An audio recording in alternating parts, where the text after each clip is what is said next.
Hi guys, എന്തൊക്കെയുണ്ട്? കുറേ നാളായിട്ട് വീഡിയോ ഇടണം എന്നുള്ള ചിന്ത മാത്രമേ ഉണ്ടാവുന്നുള്ളൂ, വീഡിയോ ഉണ്ടാവുന്നില്ല. ഇതെന്നെ കണ്ടില്ലേ, ദീപാവലിയുടെ അന്നത്തെ വീഡിയോ ആണ്. ഇനിയും ഇട്ടില്ലെങ്കിൽ ക്രിസ്മസിന് യേശുക്രിസ്തുവിൻ്റെ കൂടെ ഇടേണ്ടി വരും എന്നുള്ളത് കൊണ്ട് ഞാൻ ഇതിപ്പോൾ ഇടുന്നു. രാവിലെ എഴുന്നേറ്റ് പായസം ഉണ്ടാക്കണം, അമ്പലത്തിൽ പോകണം, കുർത്തിയിടണം, ഫോട്ടോ എടുക്കണം, അങ്ങനെ എൻ്റെ നത്തിന് കുറേ പ്ലാനിങ്സ് ആയിരുന്നു.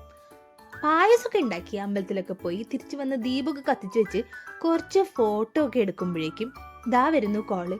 ഷിഫ്റ്റ് ക്യാൻസൽ ചെയ്തിട്ടുണ്ട്, അത്യാവശ്യമായിട്ട് വരുമോ, അത് കവർ ചെയ്യാൻ വേറെ ആരുമില്ല. പിന്നെ എൻ്റെ നത്തിന് വിഷമാവുണ്ടല്ലോ എന്ന് വിചാരിച്ച് പെട്ടെന്ന് 2 ഫോട്ടോ ഒക്കെ എടുത്ത് ഓടി പിടിച്ച് ഷിഫ്റ്റിന് പോയി. ഡ്രസ്സൊന്നും മാറ്റാൻ നേരം കിട്ടിയില്ല, പോട്ടെ സാരില്ല എന്ന് വെച്ചു. അവിടെ ചെന്ന് കുറച്ച് നേരം പണിയെടുത്തപ്പോൾ എനിക്ക് മനസ്സിലായി ഈ ഉടുപ്പൊന്നും ഇട്ട് ഈ വക പണിയൊന്നും നടക്കില്ലെന്ന്. അപ്പം എനിക്കുള്ള വർക്കിംഗ് ഡ്രസ്സും കൊണ്ട് വന്നതാണ് അവർ. അവിടെ വന്നപ്പോൾ ദാ ഈ ഹാലോവിൻ പ്രതിമേനൊക്കെ കണ്ടപ്പോൾ ഒരു ദീപാവലി ഹാലോവിൻ കൊളാബറേറ്റീവ് ഫോട്ടോഷൂട്ടൊക്കെ നടത്തിയിട്ടാണ് ഇവർ വീട്ടിൽ പോയത്. ഇവരെന്താണ് കാണിക്കണമെന്ന് എനിക്കറിയാൻ പാടില്ല. ദീപാവലി ആയിട്ട് പായസം വെക്കണമെന്ന് തോന്നി പായസം വെച്ചു. അപ്പോഴാണ് ഷിഫ്റ്റിന് പോകേണ്ടി വന്നത്. ശരി, എന്നാൽ ഷിഫ്റ്റിന് പോയി വന്ന് സമാധാനമായി പായസം കുടിക്കാമെന്ന് വിചാരിച്ച് പെട്ടെന്നോടി ഷിഫ്റ്റിന് പോയി. അവിടെ ചെന്നപ്പോൾ വേറൊരാൾ ഷിഫ്റ്റ് ക്യാൻസൽ ചെയ്തു, എൻ്റെ ഷിഫ്റ്റ് എക്സ്റ്റെൻഡ് ചെയ്തു. പറഞ്ഞിട്ട് എന്താ കാര്യം?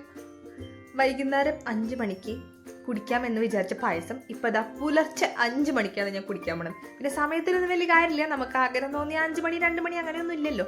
അപ്പം എന്തായാലും ഇനി പായസം കുടിച്ചിട്ട് നമുക്ക് പോയി കിടന്നുറങ്ങാം. അപ്പം ഇതൊക്കെയായിരുന്നു ഇന്നത്തെ പരിപാടി. അപ്പോൾ ഓക്കെ, ബൈ.